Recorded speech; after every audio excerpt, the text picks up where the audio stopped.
la adolescencia, Cecilia? Y hemos arrancado este 2020 en razón de un programa que se realiza hace ya varios años que se denomina Verano a la Carta, que es un programa destinado al ejercicio y la promoción del derecho de recreación de niños y niñas, recorriendo distintos lugares de nuestra ciudad, ¿cierto? Bien. ¿En qué consta el programa un poquito? Decís Verano a la Carta se llama. Se llama Verano a la Carta, fue declarado hace ya varios años de interés provincial por la legislatura de la provincia de Mendoza, y es un programa que tiene por fin el ejercicio, como hemos dicho, de lo que es la recreación del juego en niños y niñas de nuestro departamento, ¿no? Bien, o sea que las jornadas que organizan, ¿en qué constan? Van, por ejemplo, ayer sé que estuvieron en un lugar y el martes están ¿en dónde? El martes estamos en la Plaza Espínola del barrio Pueblo Diamante, y ayer estuvimos en Pobre Diablo, en el Zoom de Pobre Diablo. Bien.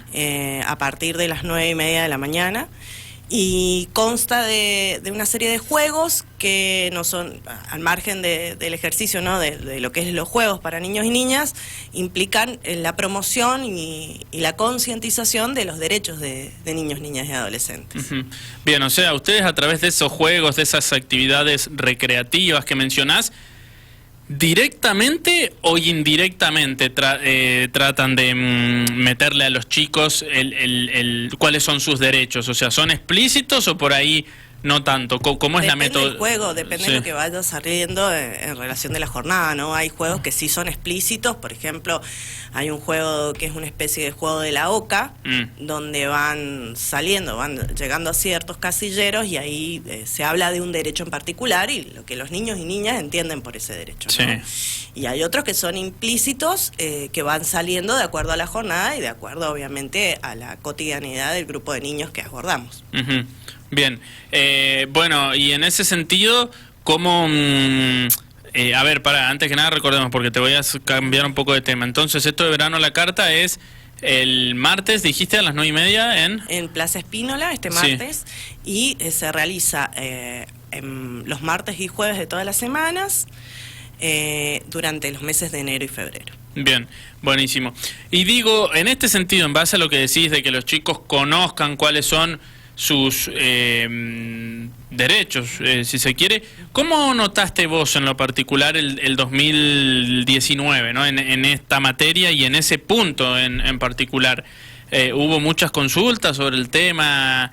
En cuanto a la actividad en sí, cotidiana del área, de situaciones en particular, de problemáticas familiares en particular, sí, siempre hay varias consultas. Hay que acordarse también que es un área que la introducción a la problemática individual de una familia, o de un niño, una niña, un adolescente, se da por derivación, por distintas esferas u órganos del gobierno, y también por la actividad territorial que caracteriza el área. El área en materia territorial tiene la figura del promotor de derechos o promotora de derechos en distintos barrios de San Rafael, y allí se aborda la problemática en cuanto a lo que es la promoción de derechos, que sería la primera parte de lo que regula la protección integral, la Ley de Protección Integral de Niños, Niñas y Adolescentes, en cuanto al abordaje de la problemática, y también por derivación de cualquiera generalmente de los órganos o judiciales o de los otros órganos ejecutivos del Estado, ¿no? Nacional, provincial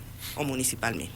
Bien, bueno, y cuesta por ahí, digo, que los chicos, no desde el área de ustedes, sino por ahí, ¿crees que hay un poco de desconocimiento en la sociedad de los derechos justamente que tienen que tener los chicos?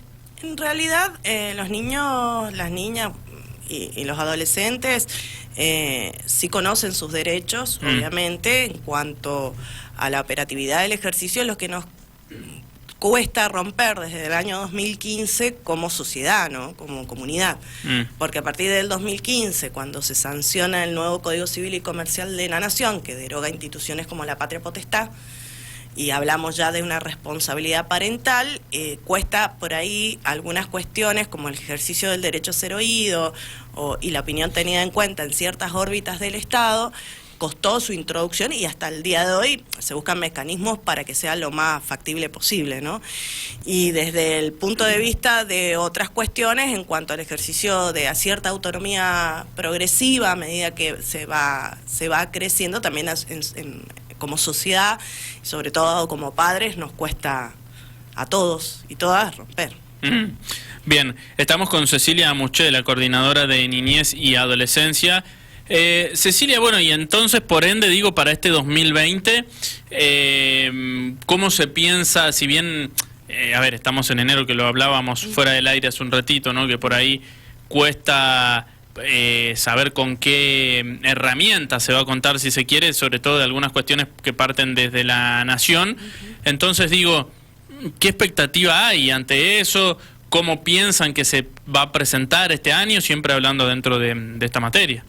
Y tenemos otra vez la articulación hasta ahora de ciertas cuestiones que son de emergencia económica, ¿no? Con respecto sobre todo en materia de nutrición de niños y niñas, como es la creación a nivel nacional de la tarjeta alimentaria, sí, sobre todo teniendo en cuenta los índices de nutrición que han afectado al país este momento, hasta este momento. Entonces, contamos con la intervención y en conjunto, junto con el Ministerio de Desarrollo Social de la Nación, para evaluar esas cuestiones y sobre todo también en materia del acceso a la asignación universal.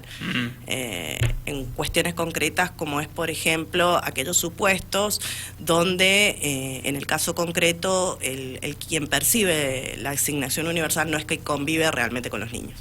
Entonces, bueno, hemos realizado una serie de acuerdos en cuanto a la presentación de informe y constatación de situaciones de ese tipo para que el ciudadano tenga el acceso más expeditivo ante esa vulneración de derechos, ¿no? A ver, esa última parte no te quise interrumpir para que redondearas la idea, pero dijiste que hay gente que cobra la asignación universal. Te lo estoy preguntando, no sé si interpreté bien, pero digo, me pareció escuchar eso, que hay gente que cobra la asignación universal y no vive con ese chico, ¿no? No, en el caso concreto, por ejemplo, sí, cuando se hizo el trámite, una familia, papá, mamá, hijos, sí, no hijas, cobraba la asignación universal, perdón, el legitimado uno solo. Entonces, sí, cuando antes, o sea, con respecto a cuando se separa el vínculo, que suele producirse, sí, ¿no? Y uno ostenta lo que se llamaría el cuidado personal de los hijos, que era la tenencia antes. Allí se puede llegar a complicar. Entonces, anteriormente la persona tenía que realizar un trámite judicial al margen de su divorcio, de su separación de unión convivencial, a través de una mediación o a través de un régimen judicial que tiene un plazo obviamente más prolongado para el acceso a regularizar esa situación administrativa. Actualmente se realiza provisoriamente a través del Ministerio, lo cual es más expeditiva en cuanto al tiempo. Bien. Bien. No es que lo perciba uno en detrimento del otro, sino que la familia cambia permanentemente, sí, ¿no? Las condiciones de familia. Bien. Cecilia, te lo hemos preguntado otras veces, pero está bueno recordarlo. ¿Cuáles son los derechos más vulnerados por los niños y adolescentes generalmente? Y eso depende del contexto histórico y la sociedad, ¿no? ¿Entendés? No es lo mismo. Bueno, en el 2019, te la cambio la pregunta. Los derechos más vulnerados ha sido la integridad. La integridad. Eso es lo que hemos observado en algunas cuestiones, sobre todo lo que es denuncias por maltrato, abuso sexual infantil o negligencia parental. ¿Se dieron muchos casos de denuncias por abuso sexual infantil en el 2019? Con respecto a la intervención, hay que recordar que quien aborda, al ser un delito, obviamente va a ser una fiscalía, o a través de la línea de la denuncia del 102. Nosotros intervenimos subsidiariamente. En ese caso, no somos nosotros solamente, sino también son otros órganos del Estado, como el Programa Provincial de Maltrato Infantil o el equipo técnico interdisciplinario de la DGP. Pero ante esas situaciones sí ha habido denuncias en cuanto a la intervención de ciertas cuestiones, prácticamente dentro de los índices anuales sí ha habido un incremento un poco mayor de denuncias de este tipo. Bien, bueno, decís que desde la Coordinación de Niñez y Adolescencia han tenido varias intervenciones en casos de abuso sexual infantil. Maltrato, negligencia, o sea, son 3 formas de vulneración dentro de la injerencia de la coordinación, que es obviamente que es corroborar que los progenitores o con quien viva el niño, la niña o el adolescente cumpla con los cuidados básicos, ¿no? Sí. No sé si se puede hablar de estadísticas, si manejan en esos maltrato, abuso sexual infantil, y nombraste una más. Negligencia. No sé si se puede hablar de estadísticas que manejen ustedes desde el área, digo, en ese... Manejamos una cantidad de situaciones, de casos, pero por ley está prohibido difundirlos. Bien, perfecto. Bueno, pero digo, ¿cuál es el rol que cumplen ustedes desde la coordinación integral, desde la coordinación, digo, de niñez y adolescencia en ese tipo de casos? Porque, como bien decís, la denuncia no se hace, no son ustedes los receptores de la denuncia, la inmediata, claro, pero sí tienen intervención en esos casos. Entonces, digo, ¿qué papel cumplen ustedes? Que por ahí está bueno que la gente sepa, tanto en abuso sexual infantil, en maltrato, en negligencia, que por ahí se desconocen un poco y que está bueno que se sepa para el futuro ante una situación que se presente poco deseable de ese tipo, ¿no? La situación que, las problemáticas que se abordan en esa materia sería las cuestiones que no hacen a la denuncia en sí. Como sabemos, una cuestión meramente judicial es un delito. Entonces van a intervenir un fiscal, un juez penal, etcétera, etcétera. Sí. Pero en materia de la protección de los niños y niñas, el Estado tiene varios órganos a partir del año 2006 que aluden a esta particularidad de la protección y en este caso de la integridad. Nosotros como órgano municipal y ante la inexistencia de convenios de descentralización hasta la actualidad, somos un órgano de promoción de derechos, no de protección. Entonces lo que realizamos es, en estos casos concretos, ya sea hay 2 vías de acceso ante estas situaciones.